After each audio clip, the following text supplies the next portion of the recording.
What's up guys? In my last video I made these handbag for my daughter. If you guys haven't seen the video, I'll put the link somewhere and I'll put the link down below in the description so that you can refer to it. And ever since I built my YouTube channel, I have received a lot of requests asking me if I could share my patterns. In this video I am going to share my pattern of these bags, but there's always a catch. I'm not much of a tech savvy guy, so I don't know how to put anything on the web so that you guys can just click a button and download. I've done something like I tried to scan my pattern on my home use printer and try to print it out. The problem with that is it never come out with the exact size that I want, so you will always have to enlarge a little bit, and sometimes you have to string a little bit, so it is really a pain in the ass. So what I'm gonna do is I'm gonna do it the old school way. You know what, here's something else I want to show you guys. You know, the other day I was trying to organize some of my stuff here. Okay, let's see if I can get that in focus. This is actually my report card when I was in grade 11. Here it is, grade 11. That was 1992. You see, I took this class, computer science, and I got, you know, forget about the marks. What interested me was that the teacher's comment. She said, very good achievement right here. Excellent programmer. Jesus Christ. I didn't know I was a good programmer. You know, back in the days when I was in high school, we used GW Basic. I think they teach us to use Pascal or something like that, or C++.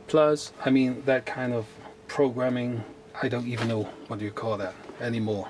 The problem was I didn't even have my own computer, so I have to do all my work either in school or I have to borrow my cousin's computer. That is just another story. So I did take a class. It's called the visual arts. So the first day I went to that class, the teacher asked us to draw something out of some, I don't know, computer programming like AutoCAD or something like that.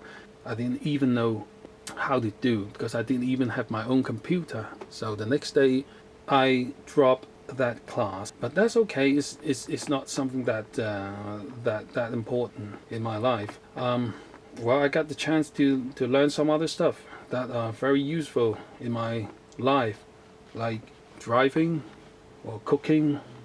Anyway, that's a problem. I don't know shit about computer. That's why I'm going to do it in a very old school way. I'm going to lay it out on these cutting mat. I'll make sure it's in perfect focus, so you guys can just pause the screen and copy it down. That's it. And I'm going to walk you through the process. Okay, here we go. This is the pattern. Let me get this in perfect focus. I think I got this right. So you guys ready? And copy it down. Okay. Now that I assume that you guys have already copied the pattern down, just in case something like you can't see on the screen, right here the width of the pattern is 18 centimeter. That's a matrix system. So for all of you imperial system people, that's approximately 7 and 1/16 of an inch, and the length of the whole thing this way is 29 centimeter and is about 11 and 3/8 of an inch. That's the length. And you see this line here, this where the front part of the bag. The length is 13 centimeter. It's about 5 and 1/8 of an inch. So I hope it's clear. Alright, so now that I have given you guys all the measurements you need to make these patterns, if you still can't make these patterns by yourself, the making of these bags is going to be rocket science to you. Anyway, it's a very simple pattern. Let me explain. So, oh, by the way, you guys may ask me, what about this corner here? How do I make my corner? Very simple. I use any sort of round stuff that I can put on the corner of the cardboard. Then I just trim that part. That's it. I got it. So, do you need to cut the same round corner as I did with this?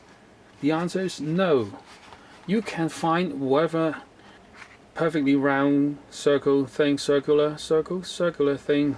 and then you just put it here and make your own round corner. Because the method I used to make the gusset, if you have seen that video, you will know that the method that I used was I count stitches.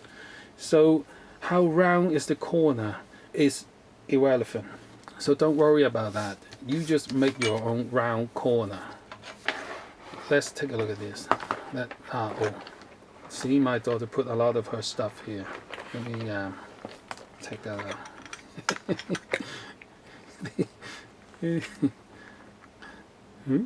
Oh, it's gone. Ooh, came back. Okay. Okay. Oh, she packs tons of stuff here. All right, let's put that away first.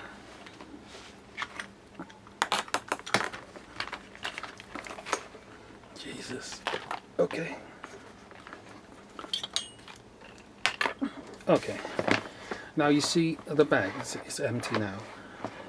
Okay, first of all, the leather that I use in this project is a vegetable tan leather. It's dyed with I don't know, burgundy, red. I don't know. It's what I can get from the shop. It's approximately 2.5 to 3 mil. I didn't remember exactly. It's like 2.5 mil. It's quite stiff. It's very easy to work with. Well, you guys might ask, like, can I use other type of leather? Of course you can. The reason that I picked this leather is quite thick. It's thick enough to hold the shape, and it's quite stiff, you can see. So, of course you can use some other leather, like chrome tan leather, anything apart from vegetable tan. The answer is yes. From what I heard, I'm not an expert, so correct me if I'm wrong. So the process of tanning of leather, for vegetable tan leather, it takes longer time. For chrome tan leather, the chemical they use penetrates the fabric of the leather a lot faster. So the tanning process is a lot faster for chrome tan leather. But there's a thing about chrome tan leather, is that you can't burnish chrome tan leather the way you burnish the vegetable tan leather. You just can't do that. If you guys are using leather that is not vegetable tan leather, you pay attention to that, because you might not be able to burnish the edge like I did for this bag. Alright, another part is, can you do lining with these things? Of course you can. Sometimes you get a piece of vegetable tan leather that is like 1.5 to 1.8 millimeter, and it's not stiff, and you want to add some weight to it, and you want to add some sort of stiffness to your work. So you attach a piece of pigskin or another piece of split onto it. Even somebody will attach a piece of suede to the internal part, so it's perfectly fine. You can always do that. Alright, let's cut the crap and get started. So with these pattern here, you see these whole thing will turn into the main piece from the main flap, I mean the front flap, and all the way to the back side of the bag. So this is it, and then you will mark your leather with the other half of the pattern, the shorter half of the back of the pattern. You just use an old mark your way through, and then use a ruler to mark a straight line, and then you will get the pattern for the front bit of the bag. So these part here turns into these. So now you got the back side, front flap all in one piece, and you got these part here. And then you are going to cut the gusset. What I did was I used these strap cutter. These I mean, a good strap cutter will make your life a lot more easier, because these things do comes in handy when cutting strap and cutting gussets. But there's always a but. I got these strap cutter. It's made in China. I mean, it's not like it's bad that because it is made in China. I mean, made in China is, let's not get into that part of the problem. I mean, this thing is rubbish. The reason is that you see this bit here. I mean, this is where you put your leather into the cutter, and then you pull it, and you'll see it on my video by doing that. Is some with some quality strap cutter, this thing is adjustable. You see this opening here is actually very wide. See, my strap is like 2.5 mil thick, and this thing is like a whole centimeter. So you can see, as you can see, when the strap comes in, it wiggles a lot, it moves around, so sometimes you bend a little bit and you will just not get a straight cut. So another suggestion is, when you buy a tool, buy something that has quality. Buy something, I mean, choose the expensive one. It's always better. I mean, leather work is requires you to do a lot of work, and you might as well like get the best tool possible, so that you can, because these kind of tools you can, I mean, not this one, I mean, a good tools will last a very long time. These one I will probably chuck it, or perhaps I will turn into a burnisher or a mallet, I don't know. Let's just put this away. So the gusset, the width of the gusset is for these bag is 7 centimeter. 7 centimeter is approximately 2 3/4 of an inch for you imperial guys. I can do both metric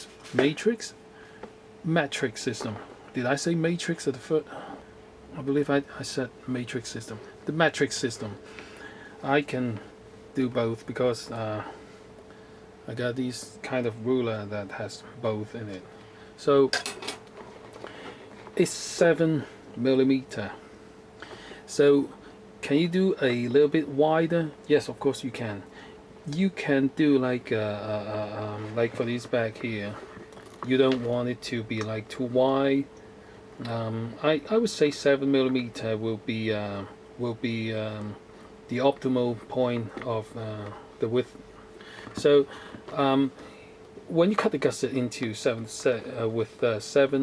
centimeter, it doesn't mean that your bag will the thickness of your bag will be exactly 7 millimeter.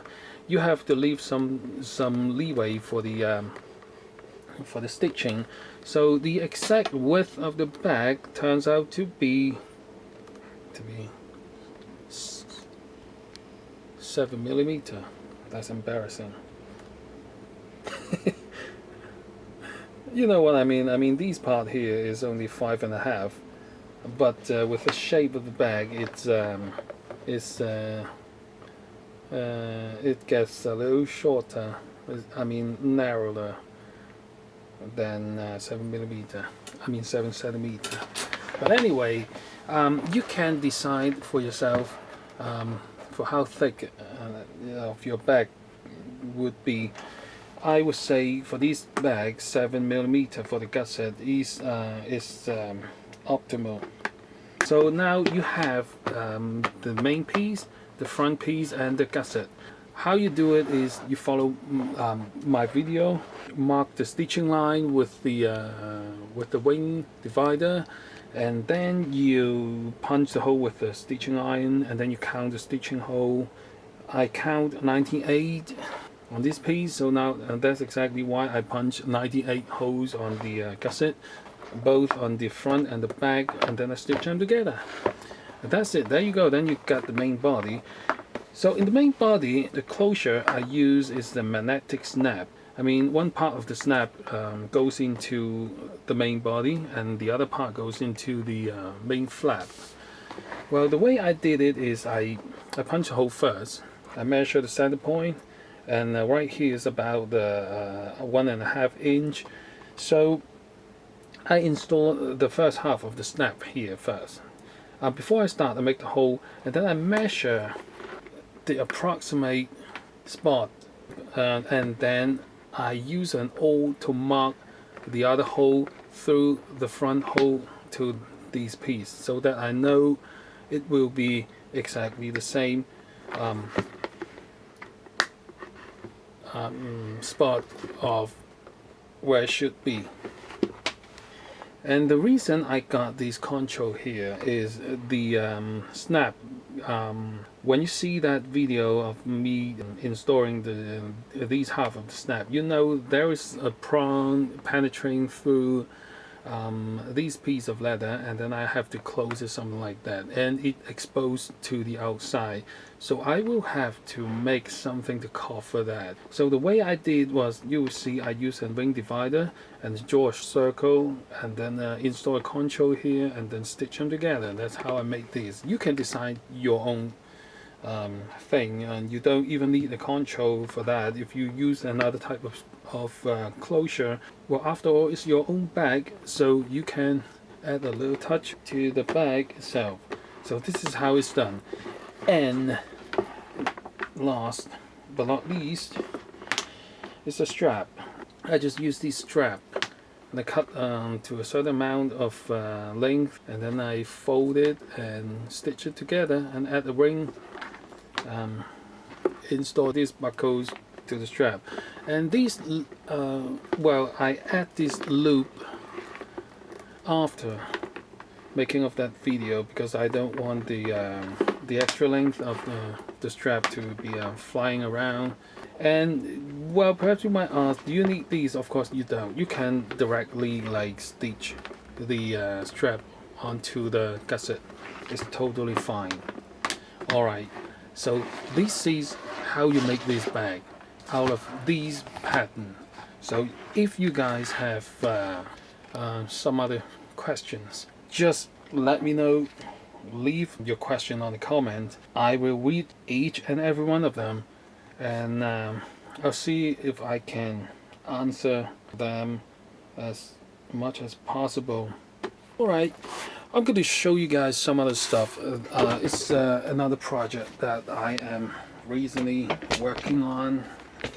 Let me get this in place first. It's this thing here.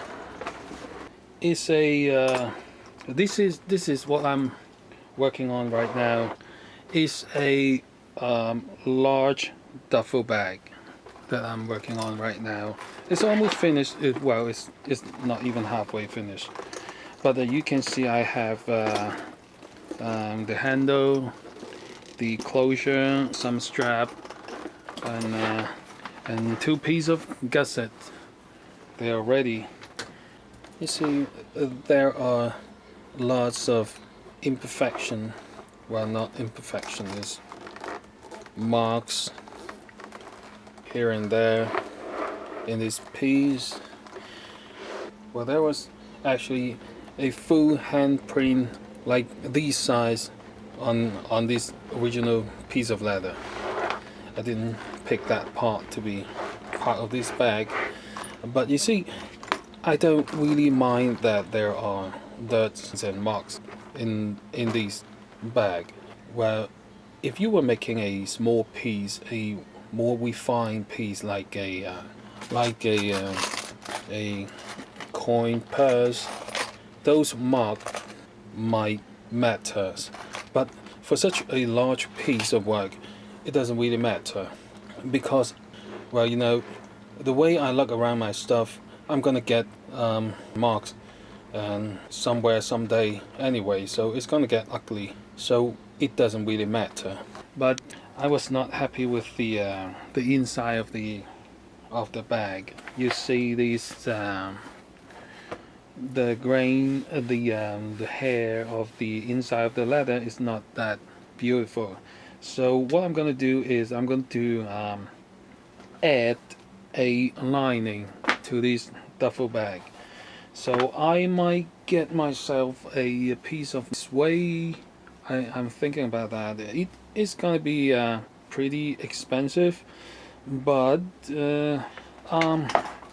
well, you know, the last thing I want is spending all the efforts onto a project like this and then end up regretting for something that I didn't do. That's the worst part of crafting something like this. So when I get time, I might do a little shopping and get a piece of suede and do the lining. So well, this thing is bigger than I thought. Okay, that's about it. One more thing. If you guys like these kind of videos, you would like me to share more of the patterns, just let me know. I mean, this kind of video is fun to make and it's pleasure to do. You know, because when I make a video of me making something like this handbag here, I will have to actually shoot the video during the making process. You know, most of the time the camera is in the way, so you will see like some awkward position of me cutting something. It just doesn't work. I mean, I have to spend a tremendous amount of time in like making the actual thing and then spend time in editing the video, so that is quite a pain in the ass to do. But anyway, I'm gonna keep doing that. But if you guys like these kind of videos, like, I mean, it's really easy to make. I mean, I just have to bullshit my way to the end and then do minimal editing. If you guys like that, just let me know. If you've seen something in my previous videos that you like to make and you want to see the pattern, just let me know, and perhaps someday when I get the time, I will do that. Alright, so until next time, thank you for watching. I will probably have these things coming up like in the next few weeks, hopefully, so stay tuned. Thanks again for watching.